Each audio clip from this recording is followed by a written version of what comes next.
Solid state का 12th video है। Last video में हमने देखा था कि हम 2 डायमेंशनल क्लोज पैकिंग और 3 डायमेंशनल क्लोज पैकिंग पढ़ा रहे थे। तो 3 डायमेंशनल क्लोज पैकिंग में हम बता रखे थे कि 3 टाइप्स के होते हैं, square close packing, hexagonal close packing. तो स्क्वायर को बताया कोऑर्डिनेशन नंबर 6 है, hexagonal close packing coordination number 12 है। और इसका तीसरा पार्ट हमें पढ़ाना था वो है क्यूबिक क्लोज पैकिंग। तो हम क्यूबिक क्लोज पैकिंग में देखेंगे इसे क्यूबिक क्लोज पैकिंग या फिर एफसीसी, क्यूबिक क्लोज पैकिंग को कहते हैं सीसीपी और या फिर क्या है इसे बोलते हैं एफसीसी क्लोज पैकिंग। तो सीसीपी या एफसीसी क्लोज पैकिंग में अरेंजमेंट कैसा होगा, इसमें पार्टिकल्स का अरेंजमेंट कैसा होता है, लेयर अरेंजमेंट जो है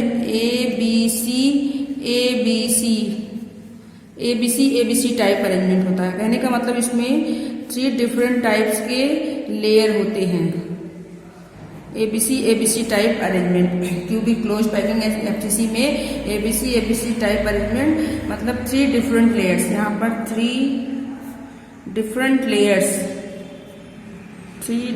लेयर्स, यहाँ पर 3 डिफरेंट लेयर्स होते हैं। कौन कौन से और किस तरीके से अरेंज, जरा उसको देखेंगे। देखिए पहले हमने फर्स्ट लेयर बना दी, ये हो गई हमारी, हमने मान लिया कि इसको लेयर मान ले रहे हैं, फिलहाल तो एक रो ही है। फिर जो दूसरी ए हो गया ए टाइप। अब जो दूसरी लेयर बनेगी वो इन दोनों पार्टिकल, इन दोनों स्फीयर के बीच में रखी जाएगी। इस तरीके से स्फीयर रखे जाएंगे दूसरी लेयर में। तो ये बन गया बी टाइप। अब जो सी टाइप होगा, अब देखिए ए टाइप बना, बी टाइप, ए टाइप सिंपल बन गया। बी टाइप वाला जो था वो ए टाइप के 2 स्फीयर के बीच में स्फीयर रख करके बनाया गया। अब जो सी टाइप है वो बी टाइप के दोनों स्फीयर के बीच में स्फीयर को रख करके बनाए जाएंगे इस तरीके से। तो आपको 3 डिफरेंट लेयर दिखाई दे रहे हैं, ए बी सी। अब जो फोर्थ जो लेयर होगी वो बिल्कुल एक ही तरह होगी, वो गड्ढों के बीच में नहीं रखी जाएगी, इस तरीके से बनेगी। तो ये क्या हो गया ए, ये ऊपर वाला ए बी, ये सी है, ये बी और ये ए, और ये आपका ए हो गया। अब जो अगला बनेगा फिर से यहाँ पर इस तरीके से रखेंगे हम, गैप जो है 2 स्फीयर के बीच में। तो ये बी लेयर हो गई। अब जो सी लेयर बनेगी वो फिर से 2 स्फीयर के बीच का जो गैप है वहां पर, तो ये सी बन गया। तो ए बी सी आप देख रहे हैं। अब आप देखिए ये सेंटर का एटम जो है कितने एटम से, ये सेंटर वाला एटम कितने से 1 2 3 4 5 6 अपने लेयर में 6 से अटैच हो रहा है, ऊपर की लेयर से भी 6 से अटैच होगा। तो ये टोटल कितने हो जाएंगे, इसका कोऑर्डिनेशन नंबर 6 हो जाएगा। इसको हम एक डायग्राम से सिंपली दिखा सकते हैं, रोम्बोहेड्रल का डायग्राम बना करके इसको इस डायग्राम से भी रिप्रेजेंट कर सकते हैं। इस डायग्राम से भी देख लें, ये हो गया। अब यहाँ पर हम पार्टिकल देखिए, ये लेयर इसको हमने मान लिया ए टाइप, फिर ये हो गया और एक यहाँ एक जो हो जाएगा फेस पर, फेस सेंटर्ड है फेस पर, ये बी टाइप। फिर आपका 1 यहाँ पर रख दिया इस तरीके से, फिर इस फेस के बीच में तो ये सी टाइप, फिर से ये क्या हो जाएगा ए टाइप, ए बी सी ऐसे चलते रहेंगे। तो इसमें कोऑर्डिनेशन नंबर कितना होता है, कोऑर्डिनेशन हमें मेन यही देखना है, कोऑर्डिनेशन नंबर इन सीसीपी, इसको याद रखना है। कोऑर्डिनेशन नंबर इन सीसीपी कितना होता है, that is also 12। Coordination number कितना है, 12 है। तो सिंपल सा क्या याद रखना है कि अरेंजमेंट किस टाइप का है, A B C type arrangement है। और कोऑर्डिनेशन नंबर कैसा है, इसका कितना है, 6 है। अब यहाँ पर हम पैकिंग इन सॉलिड खत्म हो जाता है, तो पैकिंग इन सॉलिड का एक शॉर्ट व्यू यहाँ पर देख लेंगे, जो अब तक आपने बनाया उसको हम एक शॉर्ट व्यू में देख लेंगे। तो यहाँ पर देखिए टेबल बनाते हैं, पैकिंग इन सॉलिड, इसके बाद है हमारा कोऑर्डिनेशन नंबर, और नेक्स्ट है टाइप ऑफ अरेंजमेंट, किस टाइप का अरेंजमेंट है। तो इस टेबल से आपको सारी बातें क्लियर हो जाएंगी और पूरा आप इस टेबल को भी लर्न कर लेंगे, तभी आपका काम हो जाएगा। फर्स्ट है फर्स्ट किस तरह की पैकिंग थी, वन डायमेंशन। वन डायमेंशन, यदि वन डायमेंशनल पैकिंग है तो कोऑर्डिनेशन नंबर हमने कितना बताया था, वन डायमेंशनल पैकिंग के लिए कोऑर्डिनेशन नंबर कितना था, 2, क्योंकि centre atom attach with only 2 atoms. तो सेंटर का एटम था वो डायरेक्टली केवल 2 एटम से अटैच था, इसलिए कोऑर्डिनेशन नंबर कितना था, 2 था। और इसमें अरेंजमेंट क्या था, क्योंकि एक ही रो बन रहा था तो एक ही टाइप, उसमें किसी स्पेशल टाइप के अरेंजमेंट का नाम नहीं है। नेक्स्ट क्या है, सेकेंड क्या था हमारा, टू डायमेंशन। 2 डायमेंशन पैकिंग था। तो 2 डायमेंशन पैकिंग में हमने बताया था कि 2 टाइप्स के होते हैं। 2 डायमेंशन पैकिंग 2 टाइप्स के, पहला आपका जो है स्क्वायर क्लोज पैकिंग। फर्स्ट है square close packing. 2 dimension packing में भी स्क्वायर क्लोज पैकिंग। और चूंकि स्क्वायर क्लोज पैकिंग था, स्क्वायर बन रहा था, सेंटर का एटम 4 एटम से डायरेक्टली कांटेक्ट में अटैच था, तो वो स्क्वायर क्लोज पैकिंग में कोऑर्डिनेशन नंबर कितना था, 4। और अरेंजमेंट कैसा था, ए टाइप अरेंजमेंट, ए टाइप अरेंजमेंट था। नेक्स्ट है दूसरा टाइप क्या था, hexagonal close packing. Hexagonal close packing, ये आपको मेनली यही याद करना है कि कौन से डायमेंशन में किस तरह की पैकिंग हो रही है और उसका कितना कोऑर्डिनेशन नंबर है।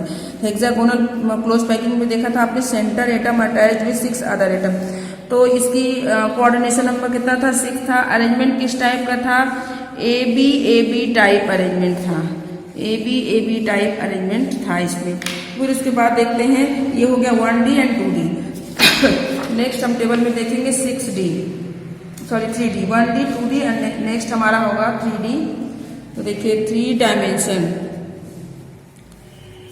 टेबल को आगे कंटिन्यू करेंगे। 3 डायमेंशन, कोऑर्डिनेशन नंबर और टाइप ऑफ अरेंजमेंट। तो 3 डायमेंशनल ये थर्ड है। 3 डायमेंशन के 3 टाइप्स थे। फर्स्ट था हमारा स्क्वायर क्लोज पैकिंग। फर्स्ट है 3 डायमेंशन में square close packing. Square close packing में हमने कोऑर्डिनेशन नंबर कितना बताया था, 6। कोऑर्डिनेशन नंबर 6 था। और अरेंजमेंट ऑफ लेयर कैसा था, ए टाइप अरेंजमेंट था। इसी तरीके से सेकंड था हेक्सागोनल, HCP शॉर्ट बोलते हैं, HCP हेक्सागोनल क्लोज पैकिंग, या इसी का शॉर्ट नेम आप जानते रहें, दैट इज HCP से बोलते हैं, HCP। How many number of coordination number कितना था यहाँ पर, 12 था। अरेंजमेंट कैसा था, A B type arrangement, A B type arrangement था। नेक्स्ट है थर्ड वन 3 डायमेंशन में, that is cubic close packing. Cubic close packing, या इसी को शॉर्ट में कहते हैं CCP, क्यूबिक क्लोज पैकिंग या CCP। या दूसरा है फेस सेंटर्ड, इसी में FCC। इसका कोऑर्डिनेशन नंबर कितना था, कोऑर्डिनेशन नंबर ऑल्सो 12। और अरेंजमेंट कैसा था, ABC type arrangement, ABC type arrangement. तो बस आप इसी टेबल को लर्न कर लेंगे तो पैकिंग इन सॉलिड बिल्कुल क्लियर हो जाएगा। और एक बार डायग्राम की, तो डायग्राम मैंने बता दिया है। तो बस आपको क्लियर क्या रखना है कि 2 dimensional packing, how many coordination number कितना, 2। 3 डायमेंशनल है square close packing, coordination number same. Hexagonal है तो आपका 12 होगा। क्यूबिक है CCP FCC में कोऑर्डिनेशन नंबर 12 होगा। 2 डायमेंशनल है स्क्वायर क्लोज पैकिंग में तो कोऑर्डिनेशन नंबर 4 है। और 3 हेक्सागोनल है तो वहां पर कोऑर्डिनेशन नंबर कितना है, 6 है। बस आपको क्लोज पैकिंग याद रखना है और साथ में कोऑर्डिनेशन और टाइप ऑफ अरेंजमेंट और इनका डायग्राम दिए, इससे आपका पैकिंग बिल्कुल क्लियर हो जाएगा। नेक्स्ट आगे चलते हैं। नेक्स्ट हमारा टॉपिक होगा पैकिंग एफिशिएंसी। क्योंकि अब हमने पैकिंग कर ली है, अब हम देखेंगे कि जो हमने सॉलिड की पैकिंग, क्रिस्टल की पैकिंग की है, वो कितने एफिशिएंट है। तो नेक्स्ट है पैकिंग एफिशिएंसी। पैकिंग एफिशिएंसी क्या होती है, क्योंकि जब हमने पैकिंग किया तो आपने डायग्राम, एक भी डायग्राम अगर आपने ध्यान से देखा होगा तो आपने देखा होगा कि पैकिंग करते समय जो स्पीयर्स यूज किए गए हैं उनके बीच में गैप है। इसका मतलब पैकिंग 100% नहीं हो रही, 100% उसकी इफिशियंसी नहीं है। पैकिंग में गैप है, गैप को क्या बोलते हैं, वॉइड्स बोलते हैं, अभी बताएंगे हम आपको। तो एटम्स के बीच में जो गैप है इसे, या पैकेट स्पेस है, इसे हम वॉइड्स कहते हैं। और इस वॉइड्स की वजह से पैकिंग एफिशिएंसी हमारी 100% नहीं है, क्योंकि हम स्फीयर्स का यूज कर रहे हैं। जब स्फीयर्स होंगे तो उनके बीच में गैप होगा और एफिशिएंसी 100% नहीं होगी, 100% एफिशिएंट नहीं होगा। तो हमें यहाँ पे यही देखना है कि एफिशिएंसी कितनी होगी। इसमें 3 हमारे पास यूनिट सेल है, कौन से? सिंपल यूनिट सेल और बीसीसी, एफसीसी। तो पैकिंग एफिशिएंसी पहले हम देखेंगे कि पैकिंग एफिशिएंसी किसे कहते हैं, व्हाट इज पैकिंग एफिशिएंसी। तो the percentage of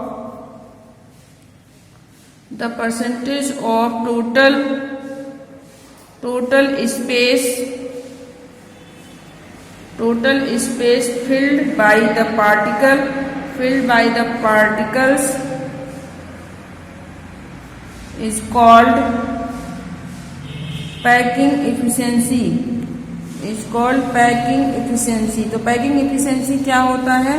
packing efficiency जो है जो स्पेस जो है पार्टिकल के द्वारा फिल्ड किए जा रहे हैं, जो कहने का मतलब एफिशिएंसी हम उस पर डिपेंड करेगी जहां पर पार्टिकल्स रखे जा रहे हैं। तो वो सारे स्पेस जो पार्टिकल्स के द्वारा कवर किए जा रहे हैं उसका परसेंटेज क्या कहलाता है? Packing efficiency. पैकिंग एफिशिएंसी निकालने का एक फॉर्मूला है, वो हम यहाँ पे लिखेंगे। Packing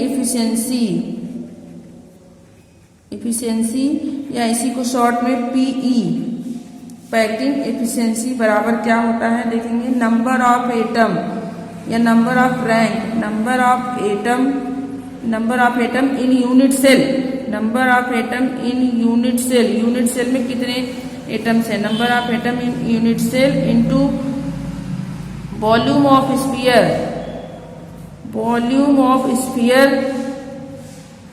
upon volume of cube, क्योंकि परसेंटेज में निकालेंगे तो यहीं पे इंटू 100 हो जाएगा। तो ये फॉर्मूला किसका हो गया? पैकिंग एफिशिएंसी का। तो पैकिंग एफिशिएंसी हमको इसी फॉर्मूले के बेस पे निकालना है। इस फॉर्मूले को याद रखेंगे। Packing efficiency equal to number of atom in unit cell या फिर number of rank in unit cell into volume of sphere upon volume of cube into 100। कहने का मतलब यदि हमें पैकिंग एफिशिएंसी किसी भी यूनिट सेल की निकालनी है तो हमें 3 चीजें पता होनी चाहिए। पहला, यूनिट सेल में कितने एटम हैं, इसको जेड से रिप्रेजेंट करते हैं। और फिर स्फीयर का वॉल्यूम सबको पता है 4/3πr³। स्फीयर का जो वॉल्यूम होता है उसका फॉर्मूला है 4/3πr³। और वॉल्यूम ऑफ क्यूब क्या होता है? a³। तो हमें a की वैल्यू भी निकालनी पड़ेगी। कहने का मतलब नंबर ऑफ एटम पता होना चाहिए, वॉल्यूम ऑफ स्फीयर पता होना चाहिए, वॉल्यूम ऑफ क्यूब पता होना चाहिए। तो हम पैकिंग एफिशिएंसी निकालेंगे। तो हम 1 by 1 निकालते हैं। फर्स्ट ऑफ ऑल हम कंसीडर करते हैं packing efficiency in unit cell हमको निकालना है।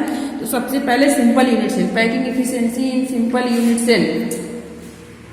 पैकिंग एफिशिएंसी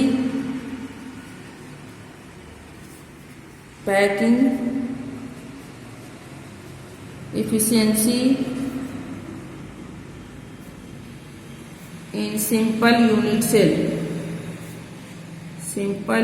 cell या packing efficiency of simple unit cell. Simple unit cell की हमें पैकिंग एफिशिएंसी निकालनी है। सबसे पहले फॉर्मूला लिख देंगे, पैकिंग एफिशिएंसी बराबर यहीं पर सबसे पहले लिख देंगे नंबर ऑफ एटम मतलब Z, number of atom simply number of atom into volume of sphere upon volume of cube into 100। इसी फॉर्मूले पे हमें सिंपल यूनिट सेल की पैकिंग एफिशिएंसी निकालनी है। उसके लिए सबसे पहले हम डायग्राम बना लें, सिंपल यूनिट सेल का डायग्राम बना लें। और सिंपल यूनिट सेल का डायग्राम कई बार बना चुके हैं, तो अब तक आपको लर्न हो गया होगा। सिंपल यूनिट सेल का मतलब है कि वह यूनिट सेल जिसमें कि एटम्स कहाँ पर होते हैं, only present at corner, atoms सिर्फ कॉर्नर्स पर ही होते हैं।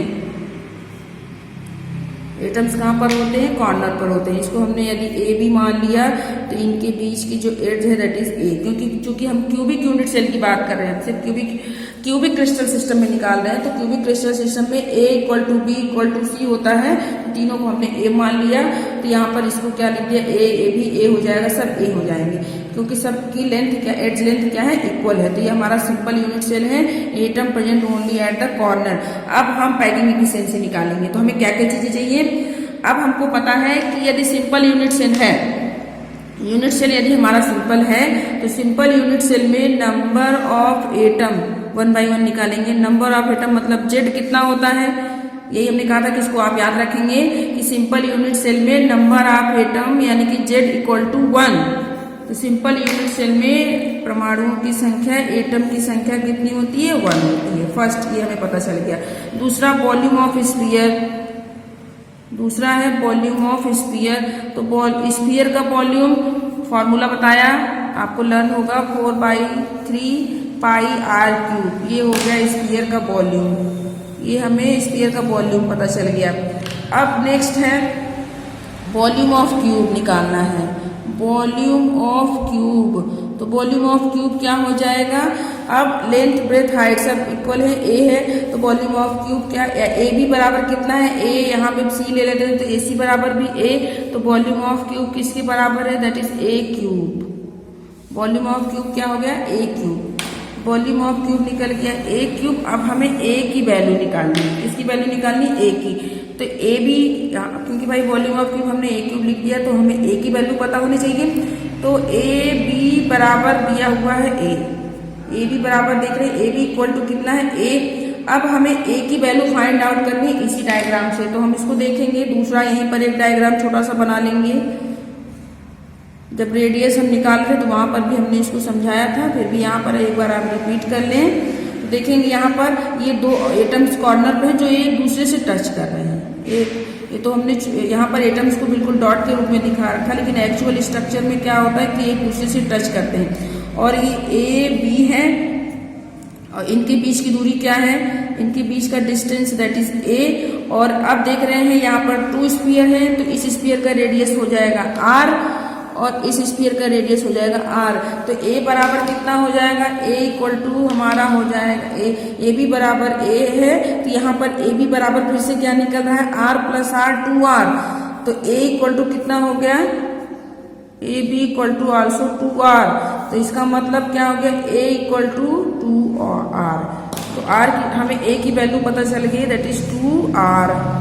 ये क्लियर हो गया। यहाँ कॉर्नर पर एटम हम रख देंगे, अंडरस्टूड है ये। उसके बाद देखेंगे अब एक ए बी की वैल्यू हमें पता चल गई, ए दैट इज 2r। अब चूंकि ए वॉल्यूम ऑफ क्यूब होता है तो ए क्यूब होता है, ए की वैल्यू पता चल गई है तो हम यहाँ पे लिख देंगे वॉल्यूम ऑफ क्यूब। कितना हो जाएगा? ए की जगह पर 2r क्यूब, ये हो जाएगा। अब इन सारी वैल्यूज को जो हमें पता चल गई, number of atom, volume of sphere, volume of cube, इस फॉर्मूले में रख देंगे। तो लास्ट में पैकिंग इफिशिएंसी इक्वल टू, अब क्या रखेंगे? नंबर ऑफ एटम की जगह पर क्या आ जाएगा? नंबर ऑफ एटम 1 है भाई। जो है सिंपल यूनिट सेल में परमाणु की संख्या कितनी होती है? 1 इंटू वॉल्यूम ऑफ स्फीयर कितना है? 4/3 पाई r क्यूब। उसके बाद वॉल्यूम ऑफ क्यूब कितना है? 2r क्यूब, ये इंटू 100। इसको सॉल्व कर लेंगे तो हमारी पैकिंग एफिशिएंसी कितनी आती है? 52.4%। सॉल्व करने पर पैकिंग एफिशिएंसी 52.4%। इसको याद रखेंगे। सॉल्व नहीं भी करते तो इसको याद रखेंगे क्योंकि हमें एफिशिएंसी से मतलब है। तो दैट इज 52.4% पैकिंग एफिशिएंसी। किसमें? सिंपल यूनिट सेल में। कहने का मतलब ये है, ये पैकिंग एफिशिएंसी ये इंडिकेट करता है कि हाँ सिंपल यूनिट सेल में जो पार्टिकल्स का अरेंजमेंट किया गया है, जो स्फीयर्स रखे गए हैं, वो कितना स्पेस ले रहे हैं? सिर्फ 52.4% ले रहे हैं, बाकी स्पेस खाली है, बाकी स्पेस वैकेंट है। 100% में से केवल 52%, 52.4% ही जो है वो स्फीयर्स कवर कर रहे हैं, पार्टिकल्स कवर कर रहे हैं। बाकी सारा स्पेस खाली है, और जो स्पेस खाली होता है वैकेंट स्पेस को हम क्या कहते हैं? वॉइड कहते हैं। तो सिंपल यूनिट सेल में वॉइड कितने हो जाएंगे? वॉइड क्या है? Vacant space. ये भी लिख देंगे वैकेंट स्पेस। वैकेंट स्पेस, जो खाली स्पेस बच गया एफिशिएंसी के बाद, वो क्या है? आपका वॉइड है। तो वॉइड कैसे निकाल लेंगे? कितने परसेंटेज वॉइड बचे? 100 माइनस 52.4, तो लगभग 48% आ जाएगा, या कह सकते हैं 47.6%। इसको हम 52 मान लेते हैं तो ये आपका हो जाएगा 48। तो कुल मिला के नियर अबाउट 48% नियर अबाउट ये आपका हो जाएगा वॉइड।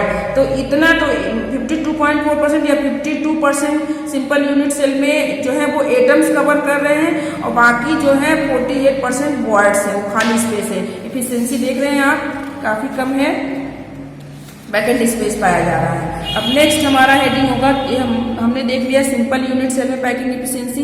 अब देखेंगे पैकिंग एफिशिएंसी। नेक्स्ट टॉपिक है packing efficiency of FCC face centre, packing efficiency of face centre. अब हम फेस सेंटर में पैकिंग एफिशिएंसी देखेंगे कि कितनी होती है, यहाँ पर कितने % एटम होते हैं और कितने % वॉइड होते हैं, इसको हम नेक्स्ट वीडियो में डिस्कस करेंगे।